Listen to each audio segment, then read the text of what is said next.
Welcome to the MMA Outsiders Podcast with Andrew Pearson and AJ Hill.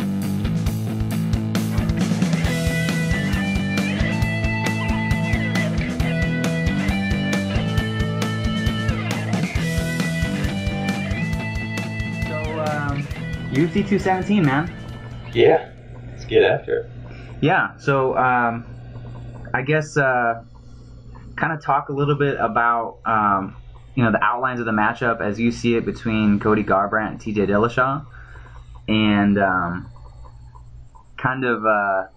afterwards we'll kind of get into a little bit of the stuff personally that you can talk about, and then kind of relate your insider stories with each guy, and kind of say how that kind of influences your pick in this fight. Yeah, so matchup-wise, I think me and everyone else think, it's an awesome fight, regardless of the circumstances, bad blood, that I know these guys. Just on paper, it's one of the most high-level fights, we can make in the sport right now. TJ is an amazing fighter. He's a great kickboxer, a great wrestler. He's slick on the ground. He's real crafty with his angles and his setups. And then, Cody rose last year out of nowhere and showed off a complete game against Dominic. His hands are super fast. He hits absurdly hard. And he doesn't just, he's not just wild. He has a lot of his own setups, and his timing's amazing.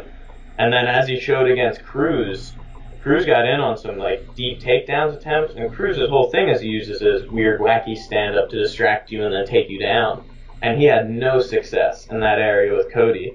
I think that just went to show how good Cody is in terms of wrestling and scrambling. So you just have two guys that are massively high level and are both aggressive fight finishers. And so I think it's going to be an amazing fight. Yeah, I couldn't agree more. Dillashaw was like a striking revelation when he burst onto the scene. I mean, after his fight with Barao, which was awesome, I just remember standing up and cheering in Buffalo Wild Wings. I went back and watched his earlier fights, and he didn't have that style before Duane Ludwig came in. His fight right before then had been like Easton? Yeah, that had been that was a showcase for him for sure. A big developmental fight, because he fought a Sun Tzu. And most of that fight was stand-up, and it was real close and kind of back and forth. And I think you could see some of the ground floor of what TJ was working on. He was setting up some kicks and stuff. Yeah. But it wasn't there yet. It was just a real close fight.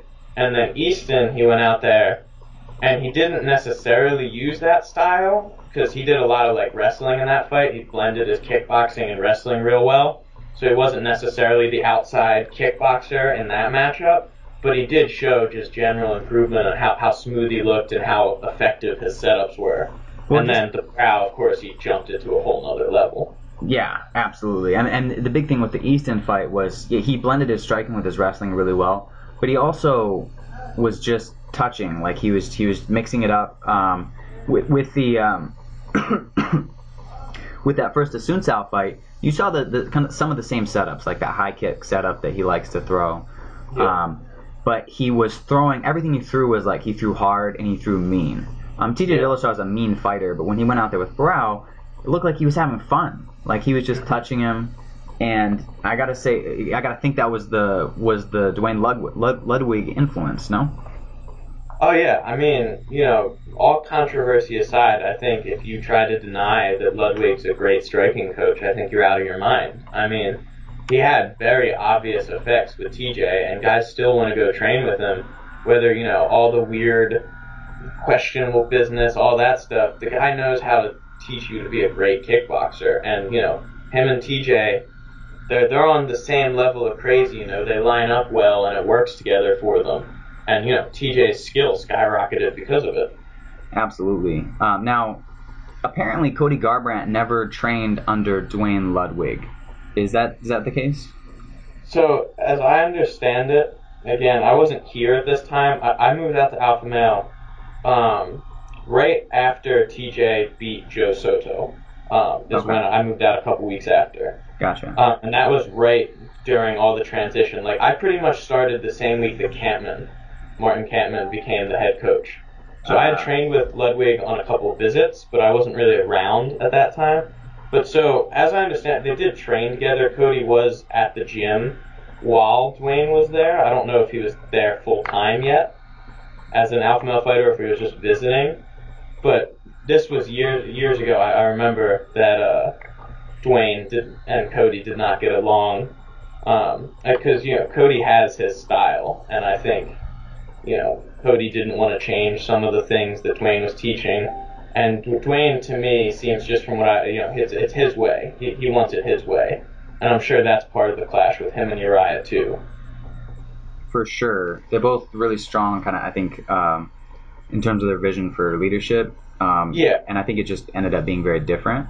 But I just saw a couple tweets from a couple years ago where Garbrandt was thanking Dillashaw for a striking class. And it makes me wonder, guys who have had that much experience with each other, how does that change the outlines of a fight, and how does that change the game planning? And you're someone who scouts, for people. How does that change how this fight's going to look? See, on one hand,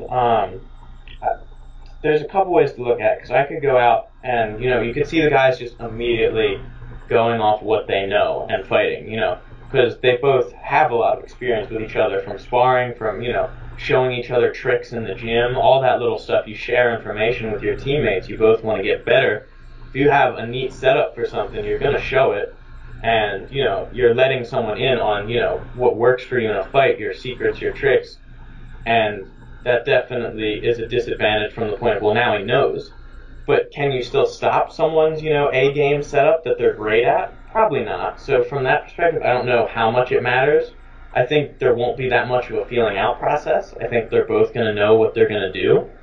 And then from a scouting perspective, I would say the one thing you could do is you can play with people's expectations. Like, I never got a chance to really watch those two spar, because if I was at the room during sparring, I was sparring and trying not to get murdered, Right. You got bigger concerns than other people on the mat. Like, even today, if someone's like, oh, how does, Lance Palmer do with Uriah Faber in sparring? I'd be like, I don't know. I don't get to watch that. Like, I hear what people tell me sometimes, like, who did good today, who did bad today, but that doesn't really mean anything. You can have an off day. It's always... So it's kind of hard from there. But just like, for example, if, I don't know, TJ, set up a left body kick that landed a lot on Cody. If you're TJ, you could play with that and feint it, even if you know he's going to be better prepared, just to keep it in his mind and use that to set something else. Gotcha. So if you found success with something in the past, I would try to use that to play off it, build from it, and eventually, if you can keep landing it, if they didn't learn from that, then you have a great weapon, use it. I feel like a lot of TJ's style relies on him throwing things that people aren't quite prepared for or don't quite expect. Like, he has tricks that he uses to set things up. When you are, when you spar with someone and you train with someone, you figure their timing and their feints and their setups out, so you have an idea of what's coming. Like, if you spar someone enough times, even if they're like a better fighter than you, you kind of have an idea, okay, I need to do this and this and this, and this is the best way to fight them. Is that going to, do you think that favors TJ, or does that favor Cody in this case? I could see it from, that's hard to say, it really is, because on one hand, in the time that TJ has left, Cody jumped from, if you watch like his fight with Brimage, obviously a ton of potential, the guy looked great. But in terms of the level he was fighting at from then to his fight with Cruz, which wasn't that far apart, 2 years, the skill set, massively different. Whereas TJ was already the champion at that point. And TJ's improved too, I'm not saying he hasn't. But you can only get so good. So if TJ, started at an 8 and is now a 9 since he left, Cody went from, a 6 to a 10 or something. Right. I don't know, the numbers don't matter, I'm just saying the improvement in that time period, Cody has improved more, is what I would say. Yeah, I don't think you can really argue with that. He's at that point in his career. From a lower point, it's easier to exactly to jump when he was still 2 years into his professional career, and now he's 4 or 5. Whereas TJ was 5 or 6 years into his career, now it's 7 or something similar to that. But then TJ is a little more adaptable, I think. He showed against Lineker. He worked that outside, let Lineker come to him, and then set up his takedowns off the forward aggression.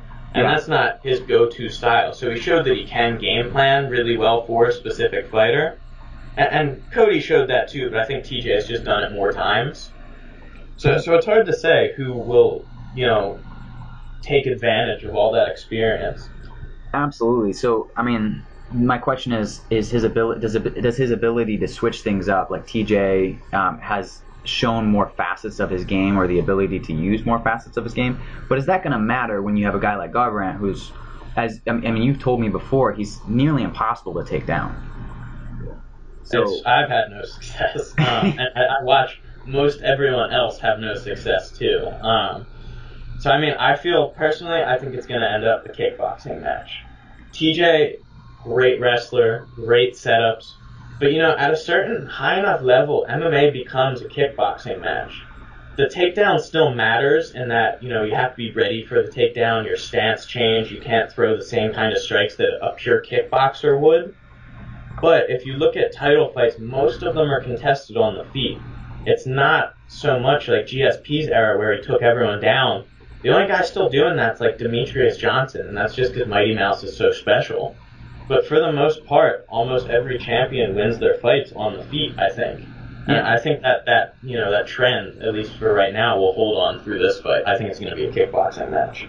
Yeah, I have to agree with you. The metagame has shifted. Even really good takedown artists who made the early bones by taking people Tyron down. Woodley or someone. He's knocking people out. He's winning striking matches. Yeah, and even John Jones. Look at his early career versus his later career. Yep. So I would tend to agree with you. Now, when you look at the two, just from what the outsider can see, and I guess from what you can see too, since you haven't just ever been that creep who sat and watched them spar. But when you look at it, the opponent they have in common is Dominick Cruz, and obviously TJ's drawn comparisons to Dominick Cruz before in terms of a style. I think that's more of a surface level comparison, but they do have that opponent in common. When they both fought Dominick Cruz, they employed very different strategies. TJ Dillashaw, super aggressive. I feel like just due to his personality, he really came after Dominick Cruz, and Dominick Cruz was able to kind of evade the strikes and take him to I think it was a split decision that went Cruz's way. And then Garbrandt held back and just let Cruz get frustrated and come to him. And he was able to do that because whenever Cruz kind of got after him, he started throwing heat, and his strikes just looked like they meant so much more than the little chopping leg kicks that Cruz would try to throw, or even the jab. Like when Garbrandt unleashed it, Cruz felt it. And I think that made Cruz a little bit desperate, and he started, trying to come forward more often, and in an attempt to win rounds, and it backfired because he walked right into Cody's power. Do you see, because of Dillashaw's aggression and because of Cody's, just strong fundamental footwork, do you see this fight going in a similar direction where TJ is the aggressor and Garbrandt lets him come to him and counters? If I were to write a strategy for Cody, and I didn't for this fight, I scouted Dominick Cruz, but I didn't see a purpose for this one just because, Buchholz trained TJ for so many years. TJ trained with Cody for so many years. There's no possible way I think I can offer an insight that, Buchholz and Cody don't already have themselves. Right. So I didn't bother to this fight. I just felt like I didn't think it was needed. They have all the knowledge you could ever want, I think, on both sides. Both guys have a ton of experience. But if I were to write a strategy for Cody, that would pretty much be it. Would be to frustrate TJ, to make him miss. And they both have a reputation for being hotheads. But Cody, in the cage, he showed he's cool as a cucumber. That guy, can stick to the plan, can dance around, and still doesn't get sloppy. Whereas TJ, against Cruz, he had a game plan and he stuck to it, But at the same time, you could see like he was reaching for that head kick over and over and over again. And I was watching when I was watching that fight. I was rooting for Dillashaw. You know, 'cause I was at a wedding with him 6 months before. It wasn't that far off from him leaving. I was rooting for him. I was hoping he would win, and I'm watching the fight, and I can tell how close it is. But I'm just thinking, TJ's not fighting up to his full potential in that battle. That's how I feel. Yeah, I felt the same way. He could have made better decisions. He could have started chopping the leg right away. That's what he should have been doing. It's a lot easier to lean back and avoid a high kick than to get your leg out of the way when you're backing up. He figured that out kind of into the championship rounds, but it was too late to win the decision at that point. Yeah, and I think part of that is just, TJ has that mentality that brought him to the belt. He's trying to get in there and fuck you up. And, there's pros and cons to every mentality in the sport. And I think in that fight, it was a con for TJ.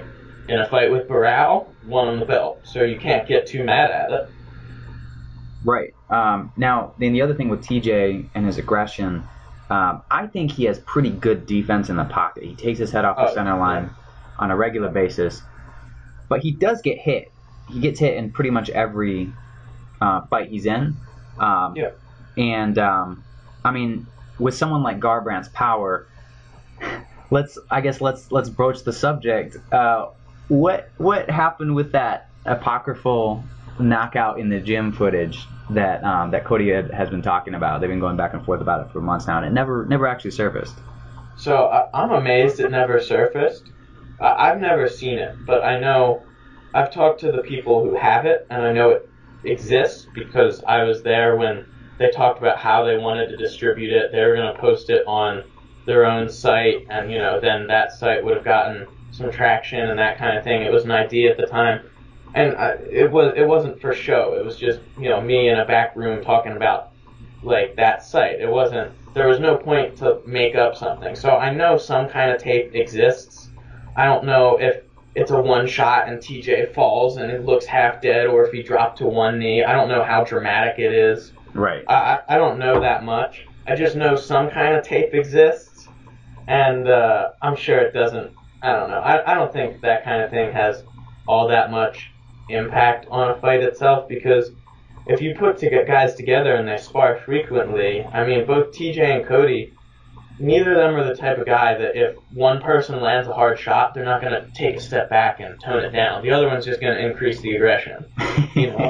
So if you have those two guys sparring on a regular basis, I feel like it's inevitable that one will hurt the other.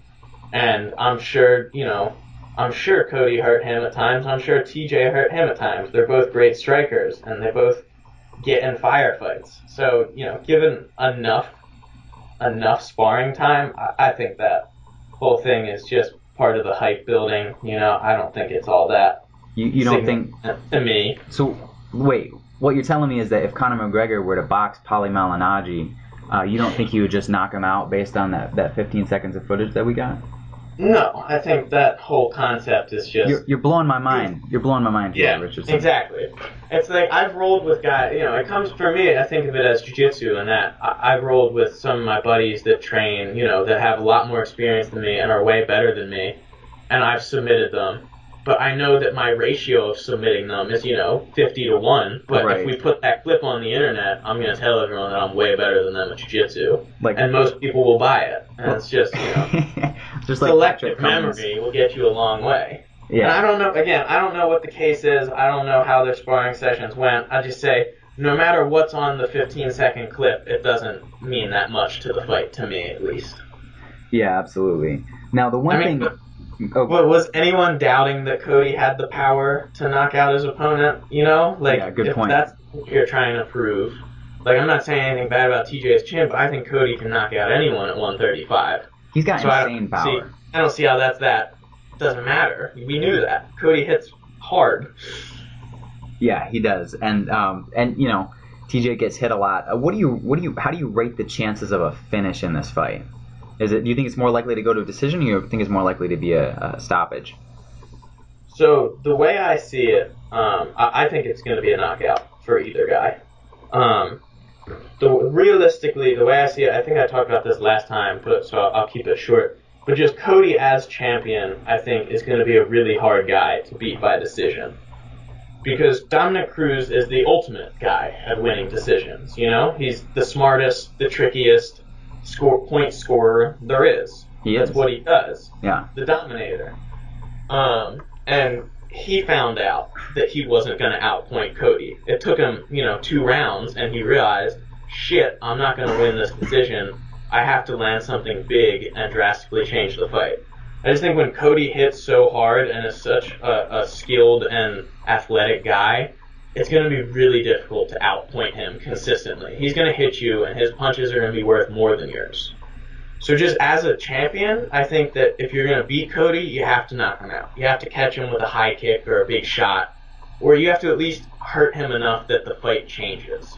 Otherwise, I think you're in his world. And again, we talked about his takedown defense. I think it's going to be a striking match. Could be wrong, but that's how I see it. So I think it's a kickboxing match, and it's going to be really hard to outpoint Cody. So I think both guys are going to be gunning for the knockout. TJ, because he has to knock out Cody, is how I see it. And Cody, because he's always gunning for the knockout. He's always trying to put his hands on you and finish you. Yeah. So I think it's going to be a knockout. Garbrandt's a really easy fighter to understand in that way, and I think that maybe that's one reason why he seems to connect with the audience.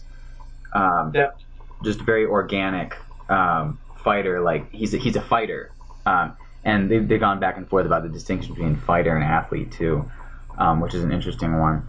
But now Cruz did have some success when he was able to stay on his bike and pop that jab, and he did land the jab with pretty high frequency. Is there a chance that Dillashaw could kind of win on volume, kind of stay on the outside, stay on his bike, and just rack up points without getting into that all-out firefight? I mean, there's always a chance. I don't want to say there's not, because TJ is a great striker. He's a smart fighter. He could very well try to go and make it as technical a distance management fight he could and win with a jab and low kick. But at the same time, I just feel like with Cody's athletic attributes, his ability to close distance shockingly fast, and his ability to counter if you do make a little mistake and you lean too far in on that jab, I just think that, like you said, Cruz had moments where if you look at, minute 3 of round 2 or whatever, you're like, yeah, Cruz landed 4 jabs and Cody didn't throw anything. But the problem is that it's so easy to forget that moment when Cody slips and lets off a 6-punch combination and you have to run away because you don't want to die. Yeah. It's just, he's going to be a really hard guy to win a decision against, because when he does attack, it's so aggressive and so violent and so impactful and so memorable that you have to find a way to stand up to that. Yeah. I think that pretty much sums up the fight. It's a great fight. Both guys super aggressive in different ways. Mm-hmm. Now, as far as the rest of this card goes, let's talk about a few of the other fights briefly. Do you have any confidence that Georges St. Pierre will come back looking like his old self in a division above his weight class? Confidence? I have none. That's a lot like Machida last week, where you just don't know. You can watch him hit pads, and you can watch GSP do cool gymnastics stuff. It's like, wow, that guy is an amazing athlete. He was an amazing athlete 4 years ago. You just don't know, and anyone that says they know and isn't directly training with GSP is kind of talking nonsense. Yeah. You don't know until the fight starts and you have 5 minutes of GSP moving around. Because even if he looks super fresh and super sharp, think of someone like Renan Barão, who, when he switched weight classes and fought Jeremy Stevens, for the first round of that fight, Barão looked like a killer. He looked like his old self. He was moving, he was countering, he was kicking hard. And then somehow that, that old age, that fighter, detriment, whatever it is that causes guys to, fall off from where they used to be, it hit in the second round, and suddenly it was an ugly brawl slugfest that did not favor Barão. And the same thing could happen to GSP. You just don't know until you see him fight. Well, what worries me a little bit is what I have seen on the pads from him. Like, kind of scares me, because he's put on weight, he's put on muscle, and I don't know that he looks that good with like when he throws, he looks slow. I know it can be deceiving watch someone throw at a bag or watch someone hit pads, but he doesn't look super fast or powerful when he's striking, and we didn't see him strike at the open workouts. And he's never packed a huge punch either. Yeah. Whereas Michael Bisping, the older he gets, the more he kind of sits down on his punches. He's working with Jason Perillo. He's got that left hook now, and he will throw in combination. He knocked down Anderson Silva. He knocked out Luke Rockhold. I think Dan Henderson he didn't, but then Dan Henderson had the power to kind of scare him away. Yeah. I don't know. It kind of worries me for GSP, a guy who's kind of reliant, like you said, on the wrestling, and that's no longer the metagame. Bisping also a weight class above makes him that weight advantage is gonna make it harder on GSP to get consistent takedowns, and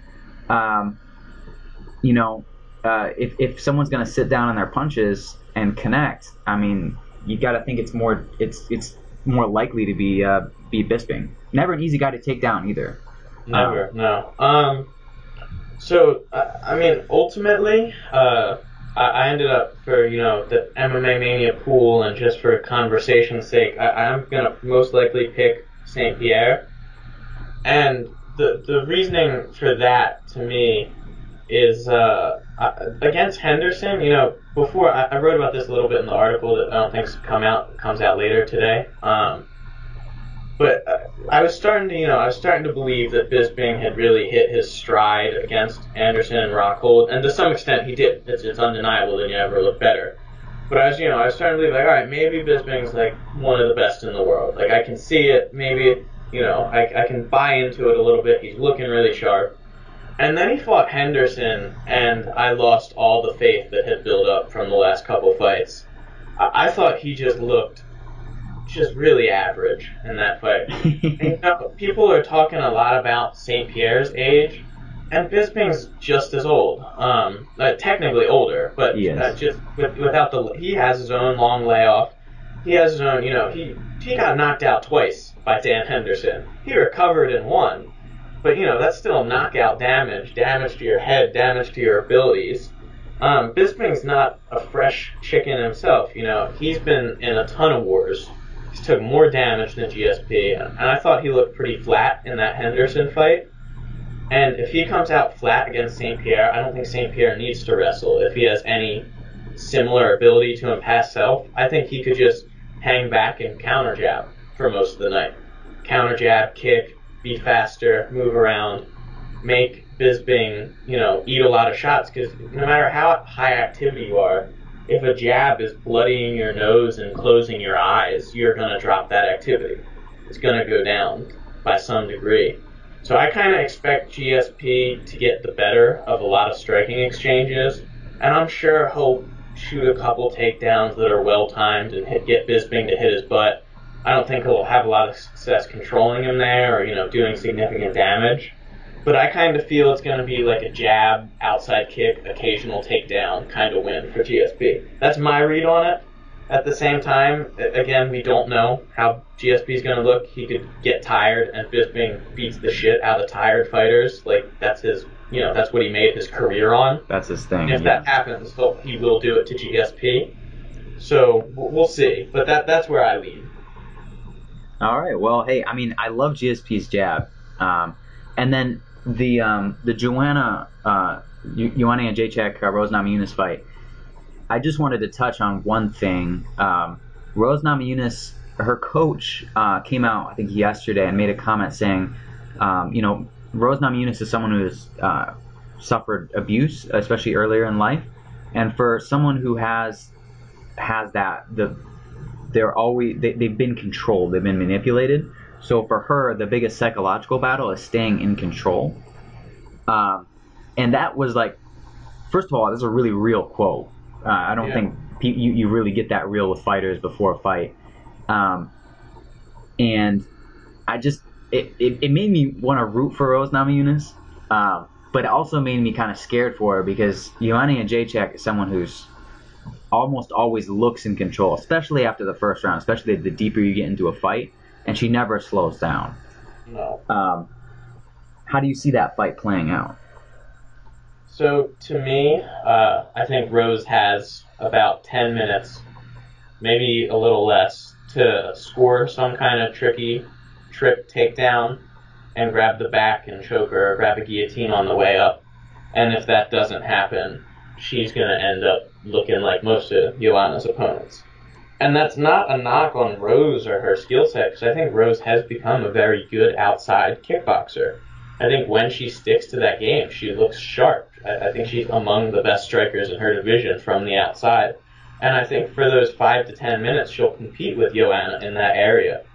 But it's like you said, Joanna's conditioning is what separates her from everyone else.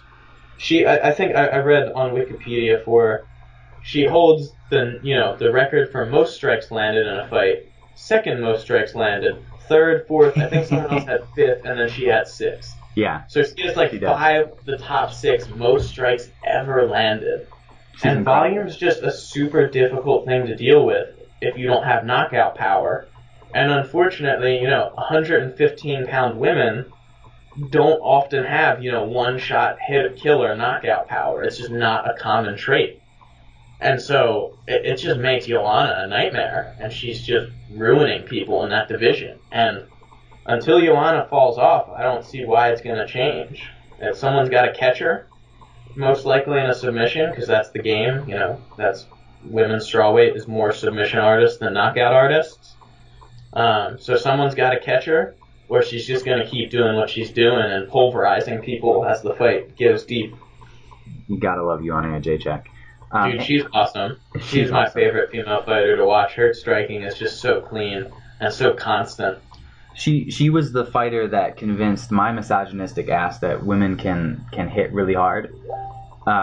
Because when she strikes, she has that venom to it. It's unbelievable. Yeah, it's just nasty and crisp.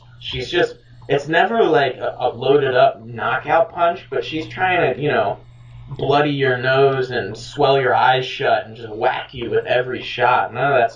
Nothing's for show. Everything's doing little damage, and when you do little damage 100 times per round, it doesn't take long to add up. Yeah, it's death by 1,000 cuts. Yeah. Any other fights on the card stand out to you, or you're really looking forward to? Let me look up the card real quick. I mean, just off the top of my head, I love Jorge Masvidal. I'm a big fan of his. He's probably my favorite guy, one of my favorites to watch fight. Just him and people like Gegard Mousasi, guys that are just super well-rounded and composed in every area, that never seem off their game, that, just wherever the fight goes, they're ready for it. I love watching guys like that compete. And we talked about it last time. He has a tough style matchup ahead of him. It's going to be real tough. But I love watching him fight. I'm curious to see if he can find an answer to Stephen Thompson's outside kickboxing. But Jorge's always one of my favorite to watch. I'm just the other way around. I've always had a appreciation for Stephen Thompson's game. Nothing against Thompson. Thompson's amazing. It's the same. Nothing against Jorge Masvidal. I really enjoy what he does. But I am really curious as to see this fight, because both those guys are in positions, but I think especially Stephen Thompson are in spots where we could see him fall off. He's in his mid-30s and has got a game kind of predicated on speed and timing, keeps his hands down a lot. It wouldn't be hard for me to see Masvidal knocking him out with a counter or off a caught kick or something, just like he did with Cowboy Cerrone. So I am curious and I'm interested in that fight without getting too emotionally invested, because it's a dangerous fight for both guys. And then the other one, I think Borrachina is going to destroy Johnny Hendricks. Yeah, I think there's no reason not to think that. I think the smart pick is Borrachina. Hendricks could come in and look revitalized and look sharp and make it a war of attrition and come out on top. But we just have no reason to believe that Hendricks isn't just going to continue his slump, Until he pulls out of that with a real strong win that shows he's back, he's just going to be the outsized middleweight who has a hard time wrestling guys and is, a lot less powerful. So Hendricks could win. It's just he needs to do something drastically different, and I'm not going to bet on him doing that. Yeah, same. I mean, he hasn't showed that knockout power since that GSP fight. That was the last time he's like really wobbled someone. And he's also, once your chin leaves, I really think that's when you should start thinking about moving on from fighting. Instead he went to Jackson Winklejohn, and which could be that drastic change. Could be. Also might not be. We'll see. Yeah, I mean, it's just skill wise, quite possibly. But once you hit that physical decline, and I think the chin going is the most marked sign of that. I don't know. It's tough for me to see a way back from that. The other thing is at middleweight, Hendricks is just going to be smaller. No matter how much he responds physically to training, if he feels refreshed and is, rededicated and all that stuff, no matter how focused and in tune with the fight game he is, Paulo Borrachinha is still going to be 20 pounds heavier and hit a lot harder. And that's a huge disadvantage. That's difficult to deal with. Yeah, it is. And Borrachinha, he's a monster, man. That guy is he is one of the most, in terms of physically terrifying, he's up there with Francis Ngannou, in that he just looks like a superhero going out there and beating the hell out of people. He's one of those guys that I don't want to say especially with him being Brazilian, but the moment you see him, you instantly begin to question, is he on something? Is that 100% natural? It's one of those things where to me, I don't like to accuse guys just because I think it's a bad look. You don't want to say things because, everyone has teammates or friends that have been caught using or whatever, and you just don't want to accuse people of something you don't know about. It just makes you look like an asshole. Right. So I don't like to say guys are definitely on something, but at the same time, if you're around the gym long enough and you know what real MMA fighters that just train and work out look like, and then you have one guy who's just a massive outlier, it's there's a 10% chance he's natural and a 90% chance he's not. So I'm not going to go out and just be like, he's definitely on something. But I'm going to go, yeah, odds are it doesn't look good for him. But I'll say this. If he's not on something now, he was before he got to the UFC. And it does have a lasting effect. Yeah, for sure.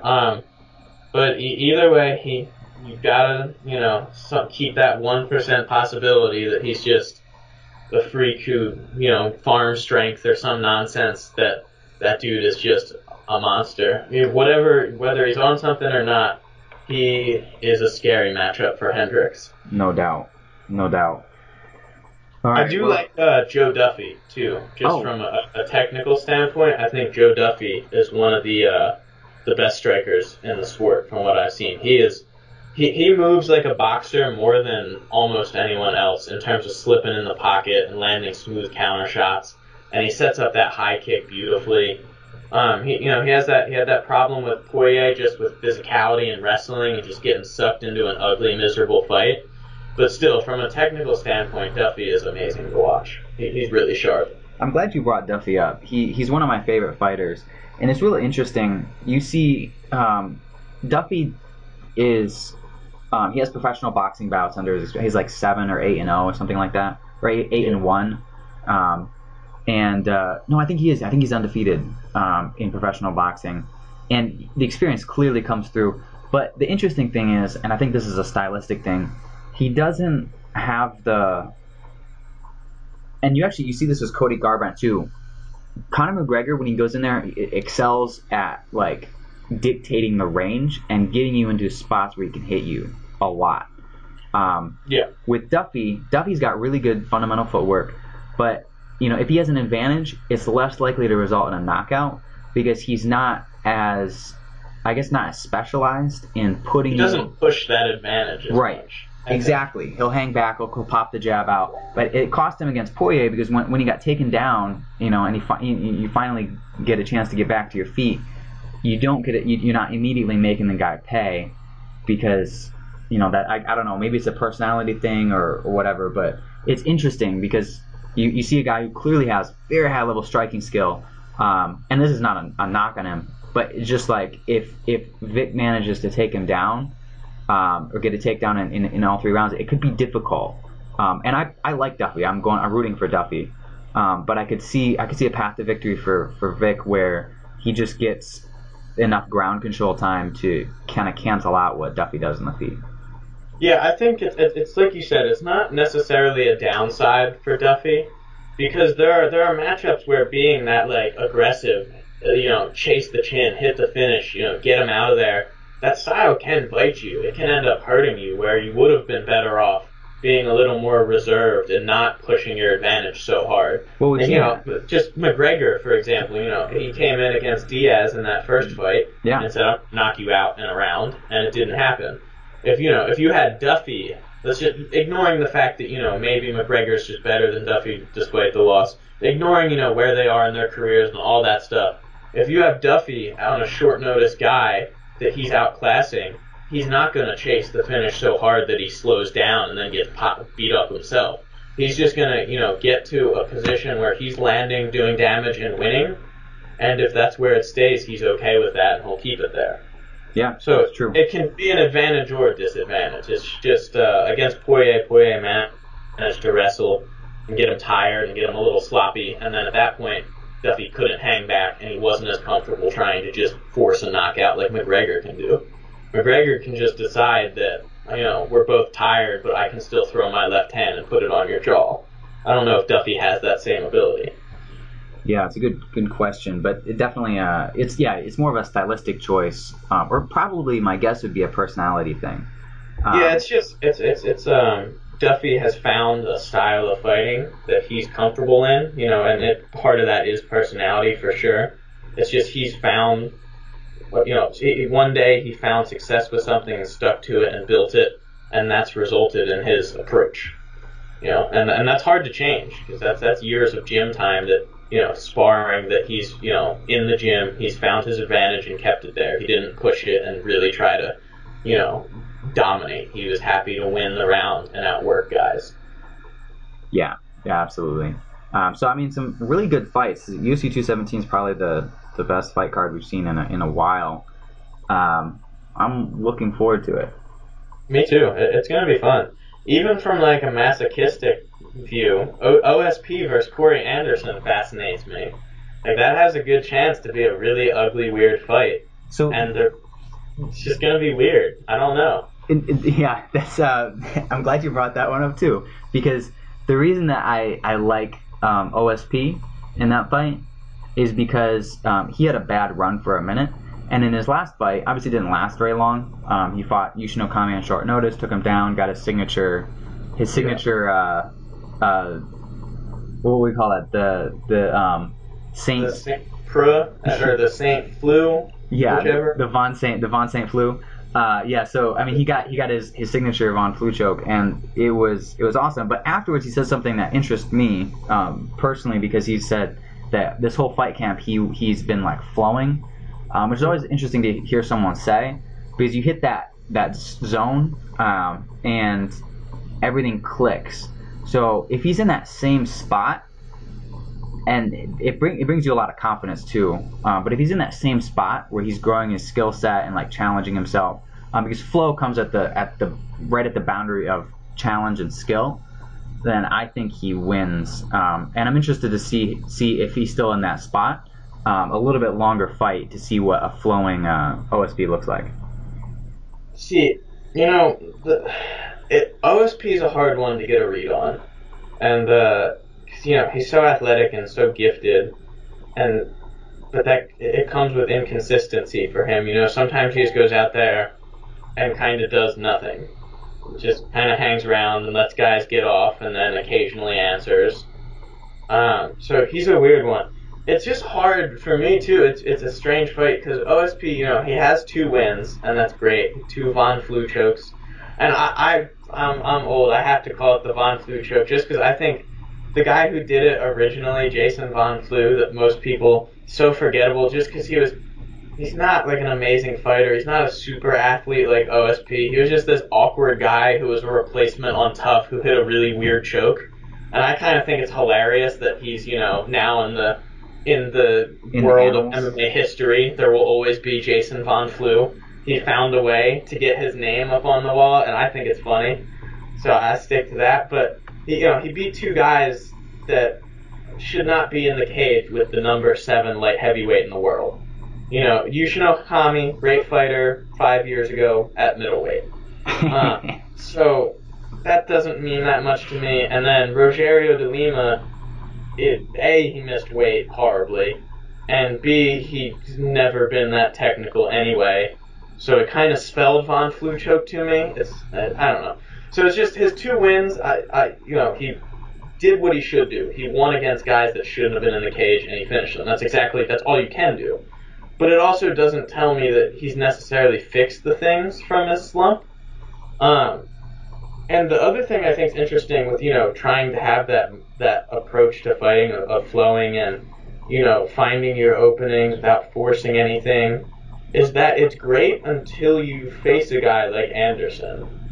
Because Anderson will definitely get punched in the face by OSP, and he might get knocked out, and then nothing I say after this matters because, it's over. But if OSP doesn't finish him, you can't flow forever. Anderson's just going to be annoying. Anderson's not going to flow. He's going to jab you in the face, low kick you, be in and out. He's going to take bad shots that you're going to defend, but he's just going to keep shooting. And you can't flow against that side. You have to get gritty and, get down and fight forehead and dig underhooks even though it's a crappy shot and use a bunch of energy that doesn't help you.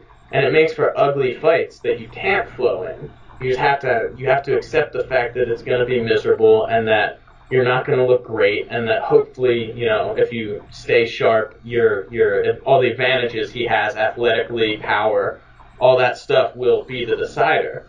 But so I think there's a chance that wanting to flow mentality can bite you too, just because if you want to be relaxed and you don't want to use energy pointlessly, guys can just win be perfect because they want it more. They can just grit their way to an ugly win. And Anderson is pretty good at gritting his way to ugly wins. He's not amazing at anything, and he's won against some tough guys. It's true. So it's fascinatingly terrible to me, because it has all the potential to be amazing, awful, and anything in between. Yeah. Well, that's why we watch MMA, right? Oh, yeah. And it's 2 top 10 light heavyweights on the preliminary Fox Sport 1 card, so that's kind of funny, too. I could see myself having to wake up one weekend and be like, what's the next UFC card? Anderson versus OSP is the main event. I have to write a bunch of words about that? Oh, God. Yeah. And it's on the prelims. So it's definitely weird. It's an interesting fight. It is weird. I did want to clarify something in regards to flow. So you hear the fighters use the term a lot, and McGregor talks about keeping it flowy and stuff like that. To me, as a psychology major, the term means something a little bit different. And I think this was the sense in which OSP used it, but it means it's the optimal state of consciousness where action blends with awareness, and you're a time kind of you lose your sense of time, and there's an intuitive understanding where you're in the zone basically, and everything you throw seems to land, or everything you try seems to work. You need to have control over things like you shouldn't have control over, and almost like you can almost see things coming before they happen. That's the action blending with awareness part. And you get instant feedback, so you can kind of tell what's working and what's not. And there's like 6 or 8, depending on how you define it, but there's 6 or 8 like dimensions of flow. And the other thing is you have a sense of control. It's in the states of consciousness. It's like the opposite of boredom, and it's right in between like arousal, which is where you're super amped, and control, where you feel like you have things under control. So flow is like that sweet spot where everything is firing on all cylinders. And if that's the sense that he's using it, what you said could still be relevant, because Corey Anderson could throw him off by just making it ugly to where he's not he's not in that zone anymore, by taking him out of his game. And I could definitely see that happening. And I'm curious as like what his training sessions were looking like for him to say that, because like you said, he's a kind of a low volume guy who doesn't necessarily throw a lot. So I don't know if his like timing was just perfect, or he was trying stuff and then people were doing stuff and he was trying something else and that worked. But I don't know. I'm curious. That's the kind of stuff that makes me like ask questions. Yeah, that's really interesting because I didn't know a lot about what you just said. So to me, from what you said, it sounds like, I've read fight psychology and sports psychology books. Not to the level that I'm sure, you've studied it, obviously, but, they talk a lot about for athletes getting in the zone, in any sport. They talk about that's, the ideal mind frame, or like you said, everything comes together how you want it. It's just a level of being in tune with what's happening, as I understand it. Yeah. And if that's what he means, that's a different thing than what I was talking about. Because just for me, I'm a jiu-jitsu guy. That's my background. And we have flow jiu-jitsu, which I don't like. To be frank, I think a lot of times flow jiu-jitsu is dorky. But the idea of flow jiu-jitsu is that you roll around, you don't really go for submissions. You just kind of see where the match takes you, and it's not competitive. And, it takes you to different spots and transitions and all that stuff. So the idea is, without consequences, there's more creativity and that kind of thing. And I kind of can see that in how OSP fights. The jiu-jitsu kind of flow is how I interpret it. And again, I might be totally wrong. You could be right, though. For what he was talking about in the interview. But either way, whether that was what he was talking about or not, I think it's part of his game, and that OSP doesn't like to do things unless there's going to be a result, if that makes sense. OSP doesn't want to throw a left hand to set something else up. He just wants to throw the shot so that it hits you in the face. He doesn't want to expend energy unless he has to. And I think that's kind of what I'm talking about with that mentality can bite you against a grindy wrestler. Because again, I'm a jiu-jitsu guy, so that's kind of my mentality. Jiu-jitsu, if there's a problem, you kind of go around it. You don't just push through it. Yeah. But I'm at a wrestling gym. We have 6 wrestling coaches. So I'm kind of a half wrestler by default at this point. So I get the wrestler mentality too, where if I'm in the wrestling room and I'm up against the wall and I have an underhook or they're on a single leg, I'm in a position where I'm safe. But I'm not going to get taken down. I'm not getting beaten up or anything. But I'm also not winning. Jiu-jitsu and that flow mentality a lot of times will tell you, okay, you're fine, wait for your moment. And that can be a good thing or a bad thing. The wrestler mentality is going to tell you, fuck this position, get an underhook, spin him around right now, go, go, go. And so that flow can bite you if you let the guy keep you in an okay spot and just dictate, and then now you're falling behind on points, or now he's recovered enough to really commit to that shot and take you down. And at the same time, the wrestler one can cause you to overexert yourself pointlessly, and you get tired. We've all seen a guy shoot for bad shots and just keep shooting for that shot and trying to finish the takedown that has no chance of finishing, and then he's dead tired and gets beat up. So both mentalities have pros and cons, but I could see against Anderson, if Anderson makes it gritty, sometimes you don't want to fight for the underhook. You're tired. You just want to, Anderson's not beating me up. I don't need to fight that hard to stand up from guard. He's not elbowing me. And that kind of thing will bite you. You got to be real careful. So I kind of get that. That was my perspective on it. If he's talking about being in the zone, that focus and everything feels like it's coming together, like you were mentioning, completely different. And that would be very good for him, of course. Yeah, actually, that's interesting, the distinction, because I took jiu-jitsu. I'm still a white belt, but I've rolled with a lot in gi and no gi, and the flow roll thing, I agree with you. I hate it because I feel like I'm not getting realistic feedback. I have more of that wrestler mentality. I think I have a lot of opinions. I'm a jiu-jitsu guy that sometimes hates jiu-jitsu a little bit just because I think a lot of jiu-jitsu schools can be pretty wimpy, and I think flow rolling has its purpose, but a lot of times guys are like, oh, you don't want to get hurt if you roll live, and it's like, no, you have to roll live. If you want to be good at jiu-jitsu, you have to roll live. You don't have to flow wrestle. It can help, but you don't have to do it. You have to roll live. Yeah. So that's just my opinion. There are people that I'm sure have great jiu-jitsu and think I'm an idiot for saying it, but that's how I see it.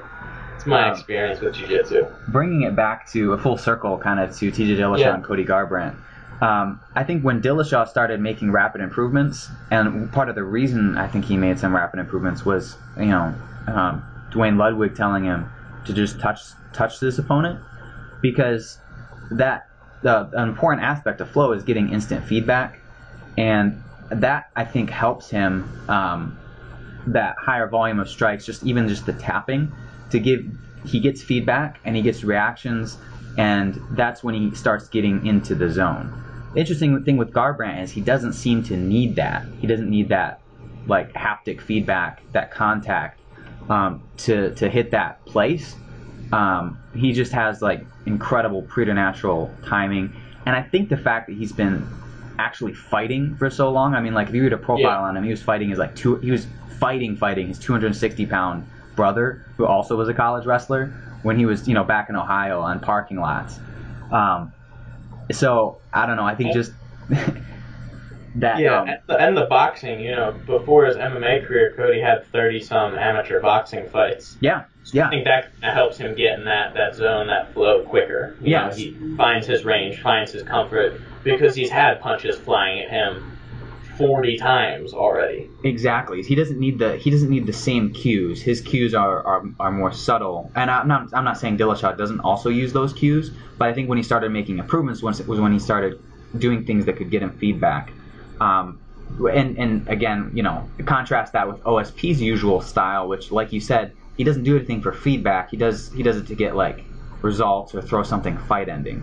And the interesting thing with Garbrandt is like you said, I think he uses that boxing experience to like base his sense of flow and rhythm off of like very subtle, not necessarily contact, just like where your feet are positioning and the feints and the sense of rhythm.